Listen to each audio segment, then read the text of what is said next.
缉毒组在不久前发现有人利用邮递方式进行运毒。根据线报，在今年的6月2日，根据邮件上的地址，在被告家中发现一个藏有大约1公斤可卡因的包裹，于是当场拘捕疑犯王月，也就是法庭上的起诉被告。控方决定以运毒和贩卖毒品罪起诉被告。毒品是不是从被告家中搜到的？是，法官大人，起诉书上已经写得很清楚。被告，你是否认罪？法官大人，我代表我的当事人承认控罪。不会的，我的儿子很老实的，他不会碰毒品的。法官大人，我的当事人因为贪婪所以犯罪，但鉴于他是初犯并患有轻度智障，所以才做出这个愚蠢的行为，希望法庭可以予以轻判。被告，你确定认罪？法官大人，被告已经签署了书面认罪书。那是不是我不可以当面听到被告亲自回应这个问题？被告，你知不知道1公斤的可卡因值多少钱？3000。以市价来算，1公斤的可卡因值80万。法官大人，正如刚才所说，被告已经签署了书面认罪书。我现在想请证人回答我一个问题。黄昭警官，呈堂证物的毒品是不是你从被告家里完整的搜出来的？法官大人，没错，所有毒品都是从被告家里搜到的。如果这批毒品是完整的从被告家里搜出的话，为什么这些毒品的包装上面沾满了泥沙，还有杂草呢？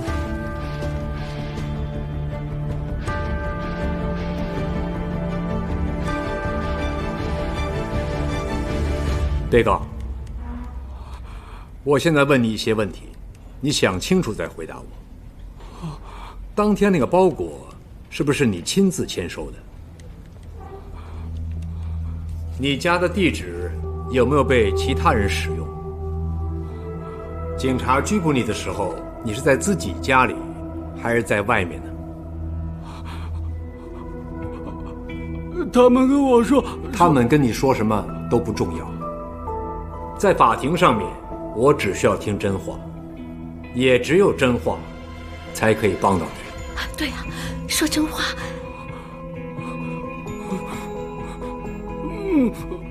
不是我签收的，我表哥经常寄一些包裹到我家里，我那时候准备上班，他们就冲进来抓了我，我在家里。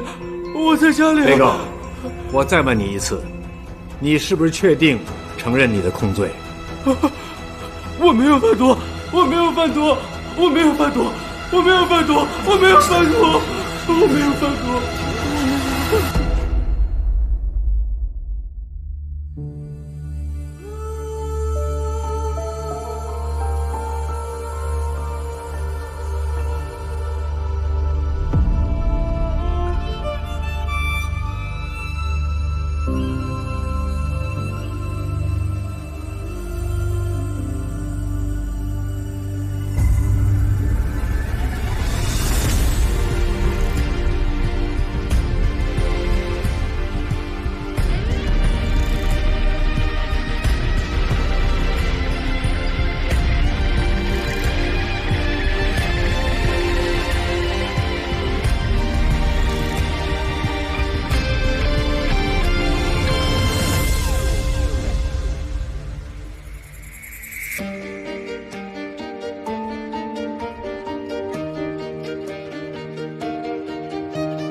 本席认为，本案存在着3个重大疑点。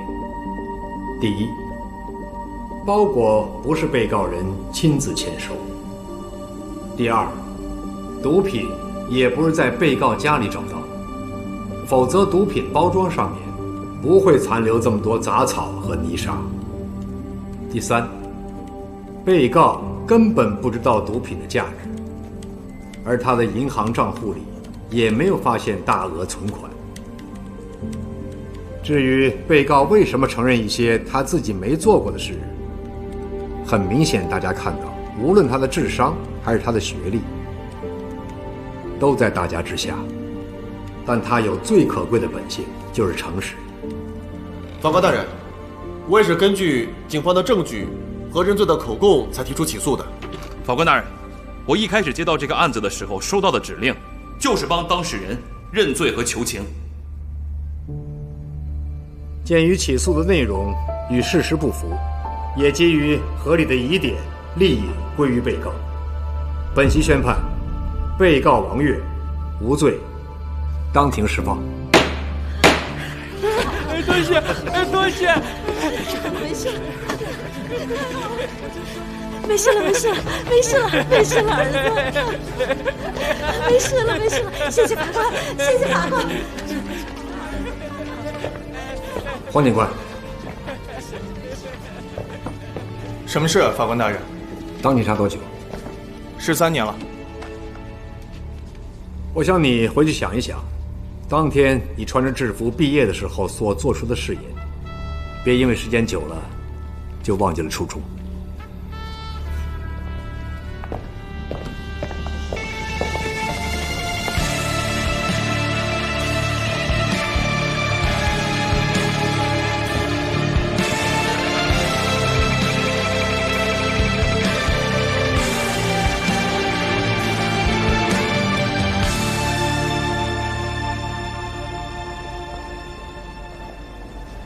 师傅，罗文，刚才真的太过分了，控辩双方都这么不负责任。你说，那份认罪书是怎么签下来的？你说呢？这还用说？肯定是。记住你律师的身份，凡事讲证据。不好意思，秦法官，你们暂时不可以回办公室。发生什么事了？刚刚在你办公室发现了可疑物品，怀疑是炸弹，拆弹专家正在处理。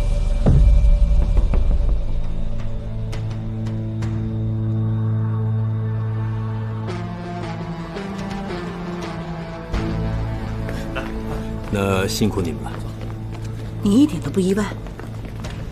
我坐上法官这个位子，判了这么多人坐牢，有多少人想我死，我也数不清了。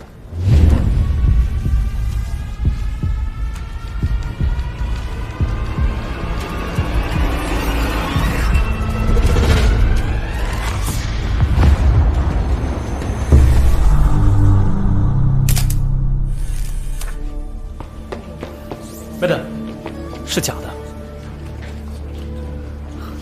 敢恐吓你的，看来只有一个人，而且不是第一次了。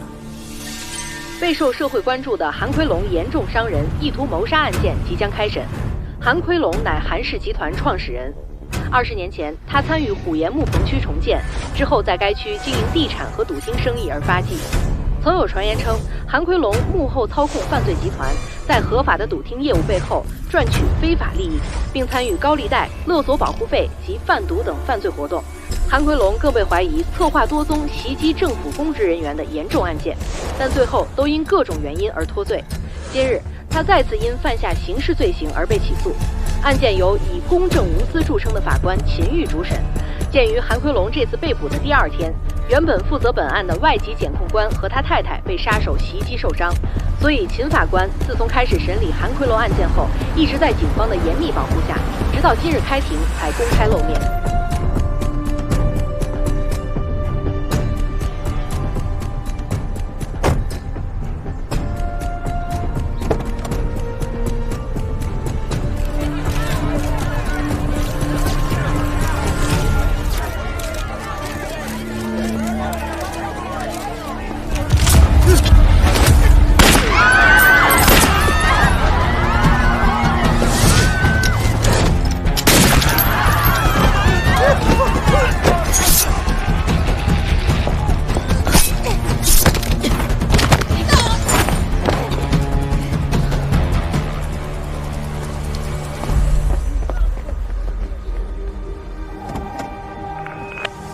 报告指挥中心，请于在侧门安全下车。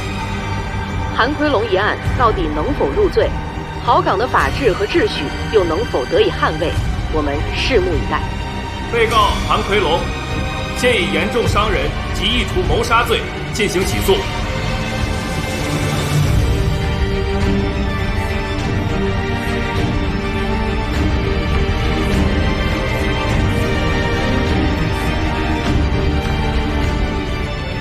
开庭。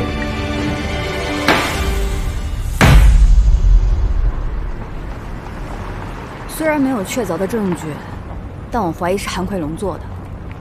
魏师傅，你想一想啊，你判了他12年啊，黑社会老大啊，肯定会报复你的。先别提韩奎龙了，他黑白分明，一眼就能看穿。有些人，你根本看不透，不知道是人还是鬼。要么跟他们同流合污，要么傻傻的被他们利用。这些都是上课学不到的，你现在后悔还来得及。为什么要后悔？实现社会正义是律师应该做的嘛。开车专心点。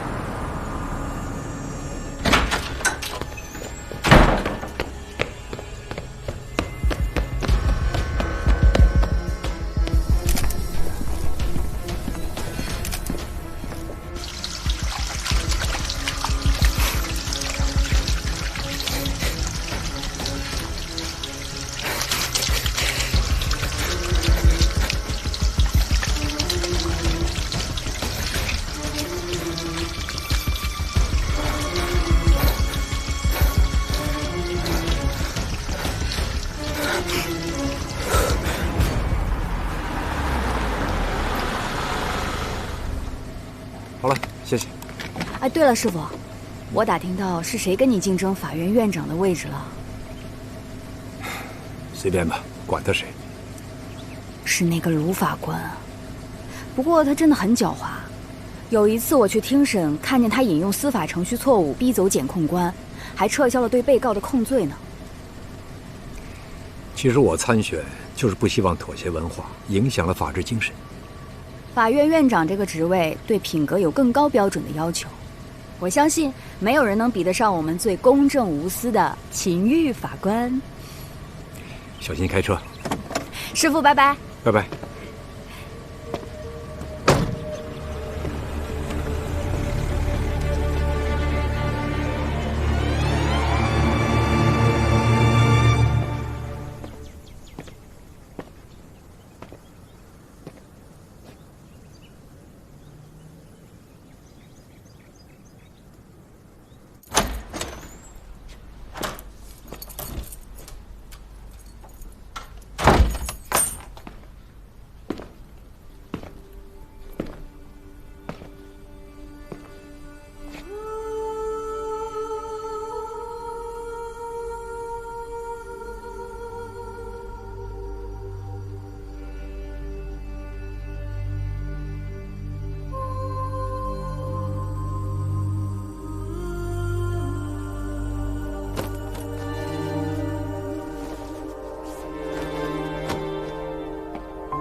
老公，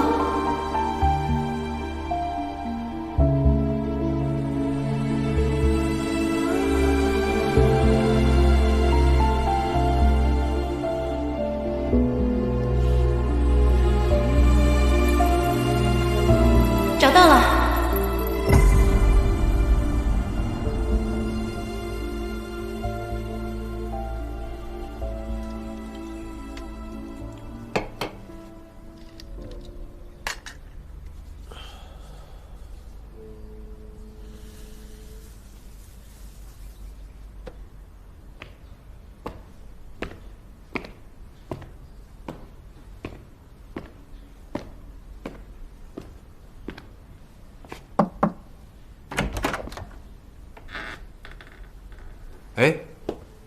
一伟，你不是说今天有校际篮球比赛，要去当啦啦队吗？不想去。你饿了吗？我不饿。都是成年人了，衣服到处乱扔。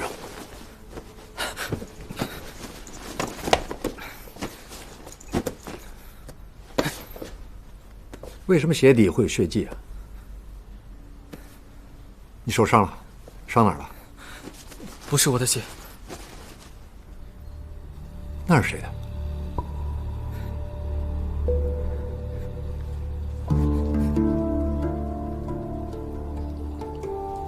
你告诉我，到底发生什么事？我想去看妈妈，所以早上看到你没有开车上班，就开了你的车出去。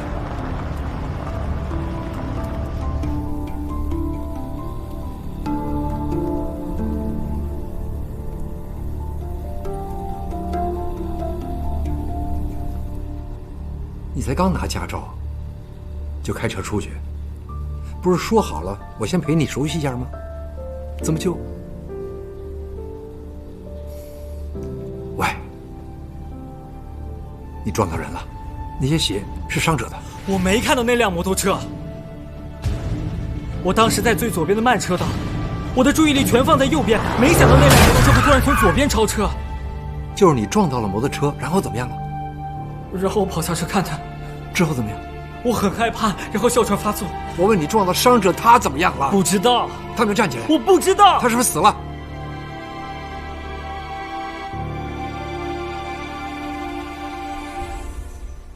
他当时还能动，后来怎样我不知道。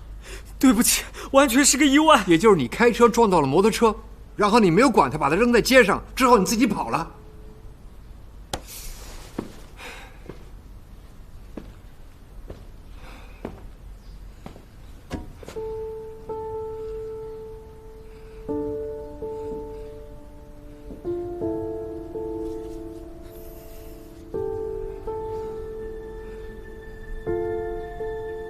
我带你去自首，你长大了，你要对自己做过的事情承担责任。来，不要，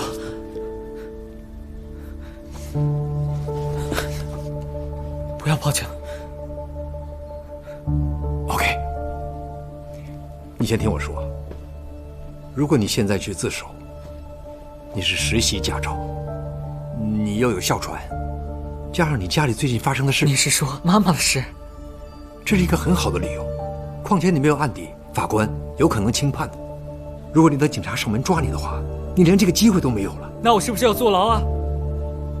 那就要看你撞的人是生是死，不要问这些。你不是法官吗？法官了不起啊！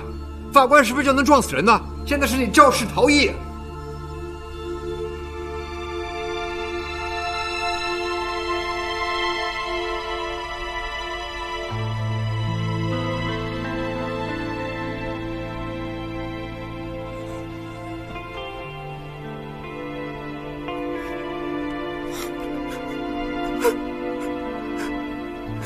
我们去自首啊！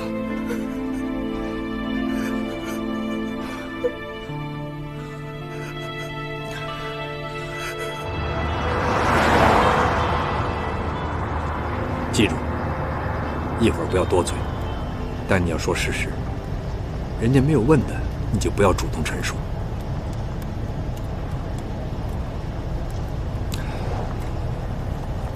你就说，当时你在开车，突然哮喘发作，你很怕很紧张，喘不过气，所以才发生这个交通意外。后面的事，我再想办法。那我要坐多久了？暂时先别说这些，好不好？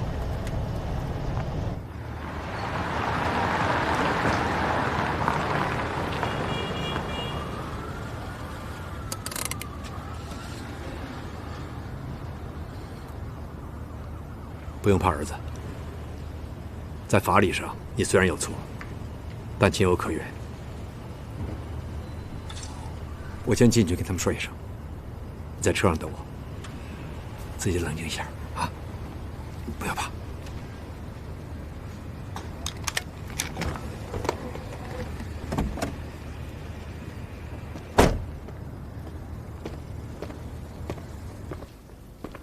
哎，秦法官又来找唐督察。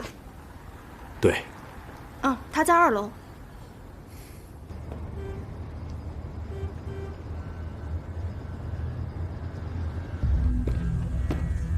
Madam， 大案子。怎么了？中午肇事逃逸案件的摩托车伤者身份确认了，韩奎龙的大儿子韩刚，抢救中，不知道能不能救活。马上封锁消息，别让媒体知道伤者就是韩刚。能拖多久是多久。还有，找人盯着韩奎龙，很快会有人向他通风报信。Yes, Madam。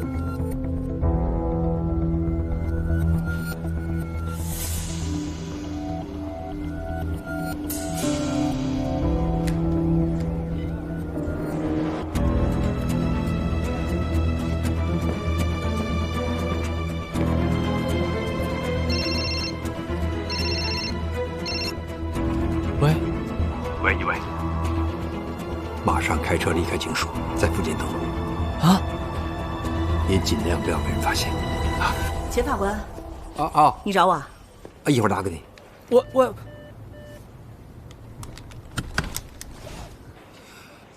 是一伟。本来我打算去接他，谁知道我从家里出来的时候，发现我的车不见了。你的车不见了？被人偷了？如果你忙的话，其实没什么大不了的。我明天再找你。确实有事发生，不过我们正在处理。但是你一个法官被人偷了车，是不是发生了什么事？我想可能是普通偷车案而已，没那么复杂。只要是你钱法官的事，不管大小，我都会亲自负责。去我办公室。来。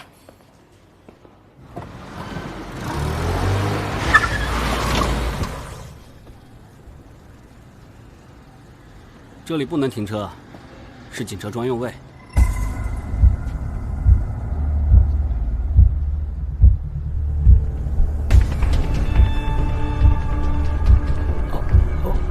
我刚刚才拿到驾照，你给我一点时间 ，sorry。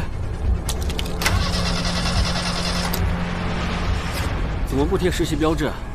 你自己开过来的？我爸开过来的。他在里面。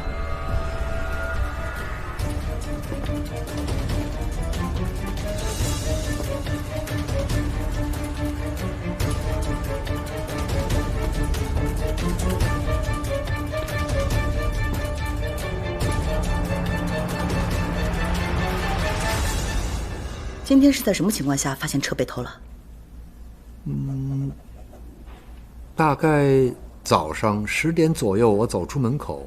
那辆车当时还在，但是我下午回来，车就不见了。为什么你今天没有开车上班？因为我发现车检到期了，所以我就没有开。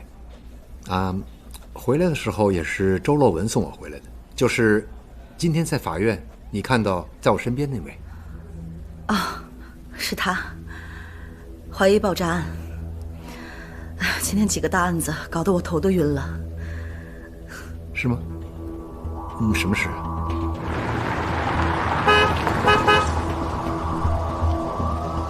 喂，别挡路，你先下来，我帮你挪车。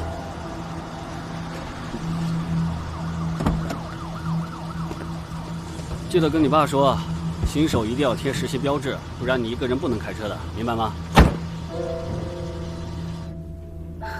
交通意外，肇事逃逸，车祸后不顾而去。严不严重？被车撞伤的是韩奎龙的儿子韩刚。韩奎龙的儿子韩刚。自从韩奎龙入狱之后，旧城帮的戚长荣就蠢蠢欲动，但他没有想到韩奎龙的儿子韩刚比韩奎龙更狠，所以他一点好处都没捞到。这次这件事被撞的是韩刚，背后谁最有动机，大家一目了然。如果两个帮派真的厮杀起来，不知道会死多少人。那个伤者现在情况严重吗？钱大法官，说不定这个案子早晚要交给你审，以后你就知道了。好。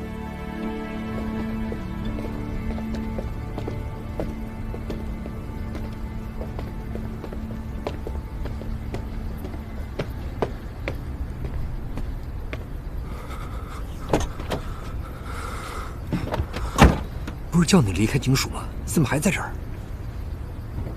刚才引擎突然熄火，然后警察说我挡住了前面的车，引擎又没反应，他就把我的车停在这里了。还有，他说我没贴实习标志，然后登记了车牌。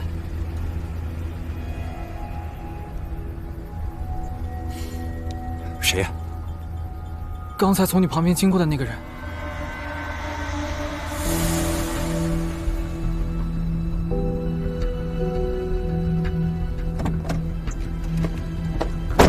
哎，周三，帮我看看我的车，有点不正常。不知道是不是昨天开的撞到了。东西都吗？什么手机？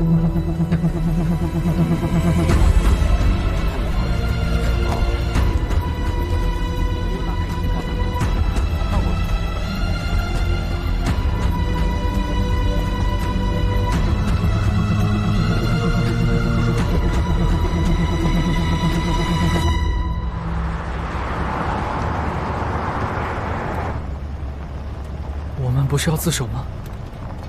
现在自首没有用了，被你撞伤的人是韩奎龙的大儿子韩刚，严重伤人，意图谋杀，我判了韩奎龙12年。如果让他知道你撞伤他儿子，你进去之后就别想出来了，要不就用你来折磨我。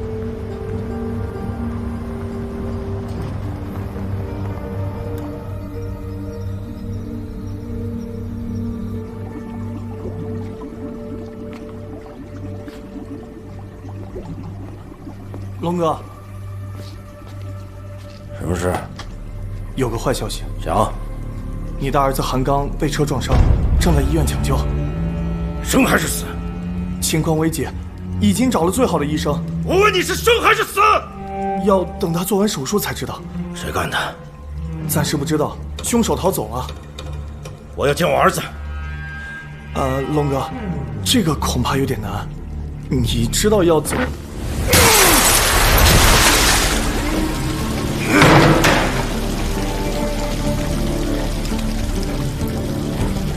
一定要见我儿子，生要见人，死要见尸。你做不了主是吧？找能做主的来，去。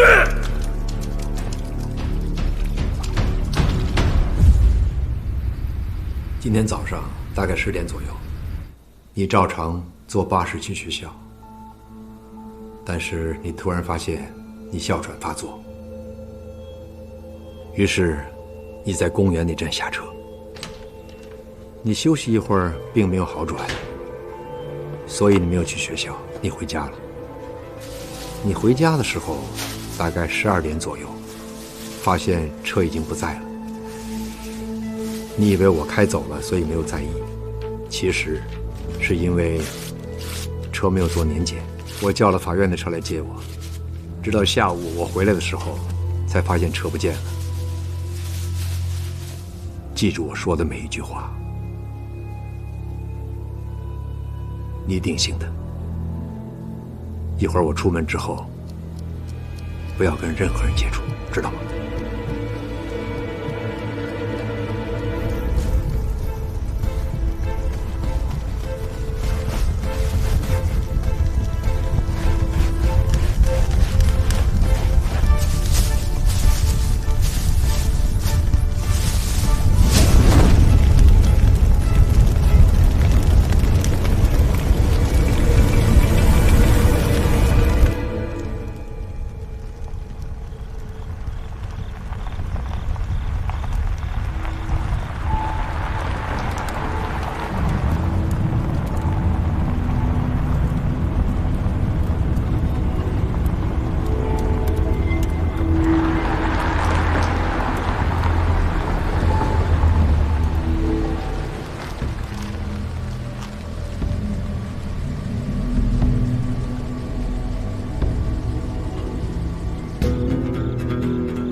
贵，是我秦玉。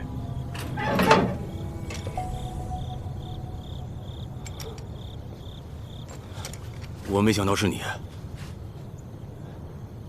是这样的，最近卖了一批私烟，原来被水泡过，钱我已经赔过了，我怕他们来会找我麻烦，所以保护一下自己。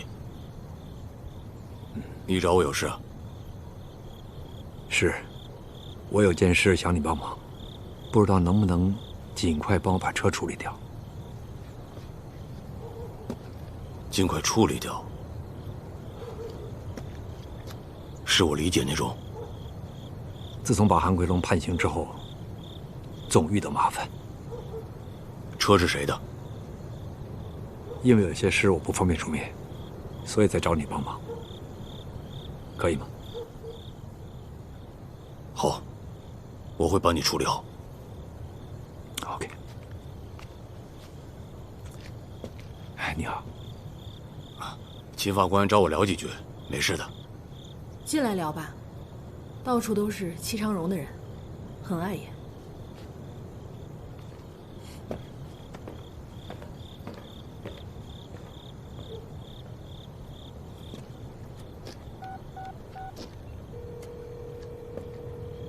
吃过饭了吗？叫阿宝过来找我，我有一些事找他帮忙。阿威经常说，他有一个小学同学是做法官的。当年，阿威他在警队里面被人栽赃嫁祸，幸好有秦法官你来帮他主持公道，还他一个清白。所以真的很感激你救了他。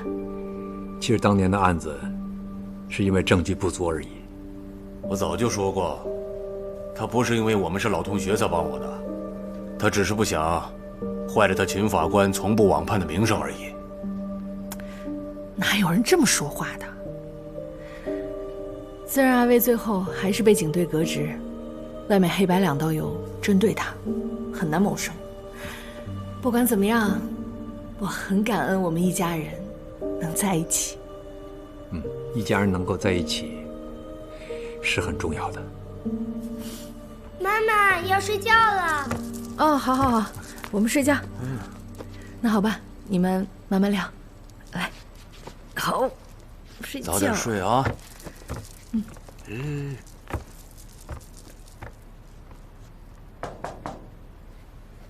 阿宝来了，车钥匙。好。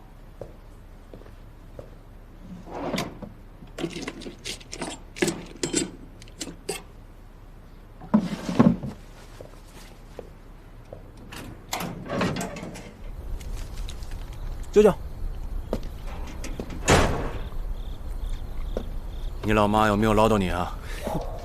最近钱够用吗？老二、老三要交学费，老四还要买奶粉，钱永远都不够用的。拿去。哎，不用，我自己能赚。我提醒过你很多次了，别跟着齐长荣的手下混。嗨，跟谁都无所谓，能赚钱就行。错一次就害你一辈子。你要赚钱呢，就来找我，至少我会罩着你。干嘛？帮我把车拆了，就当赚了这笔钱。就这，太简单了。车钥匙呢？车要拆，就是不想要麻烦，也不想让人知道。那。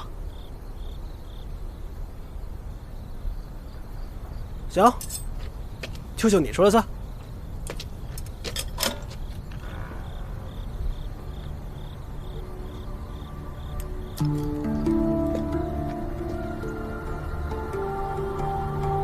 行不行啊？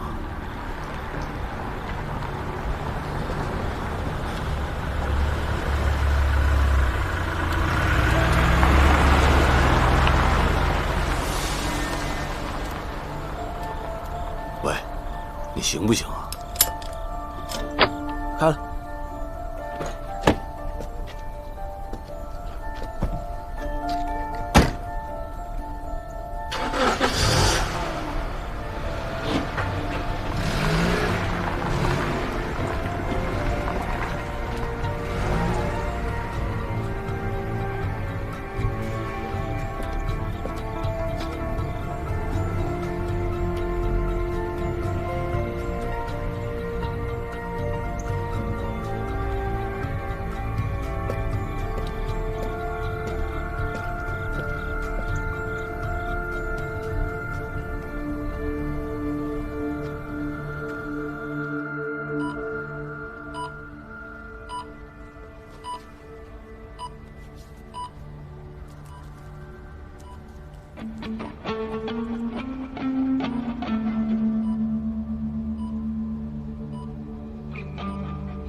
忙了一天，先吃点东西吧。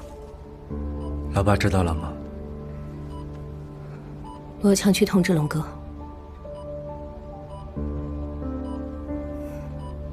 每个口也吃一点。老爸在坐牢，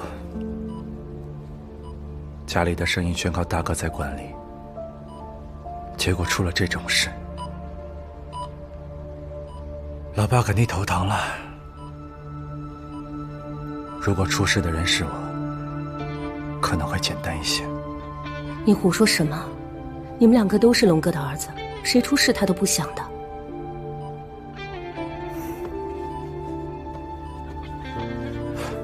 灵异，队长，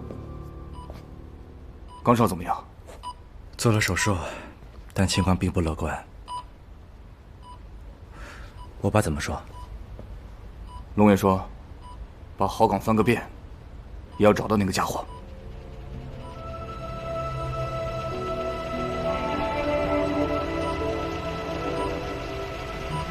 截止目前，伤者的身份仍未确认，警方也拒绝透露更多相关信息，只表示案件仍在调查中，有最新情况，晚间新闻会持续报道。一位，爸爸，我在等你回来。放心，我处理好了。爸爸，我不想连累你，我会承担后果。快去睡吧，睡醒明天就没事了。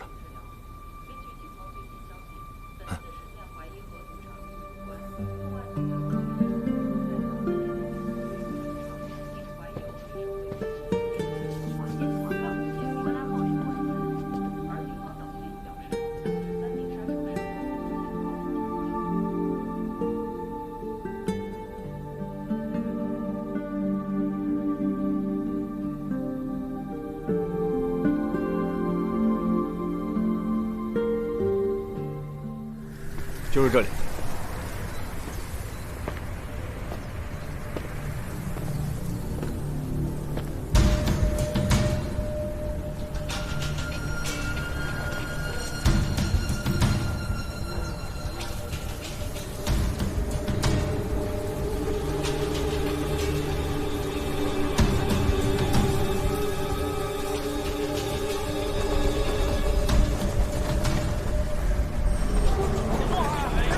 乱动！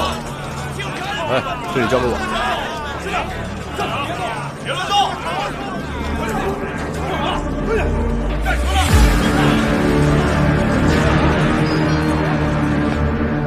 开灯。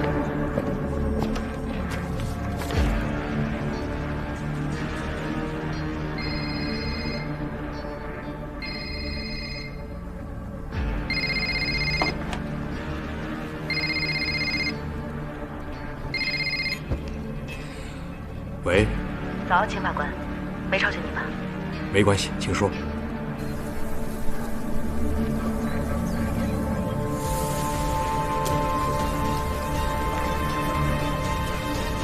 你的尸车已经找到了。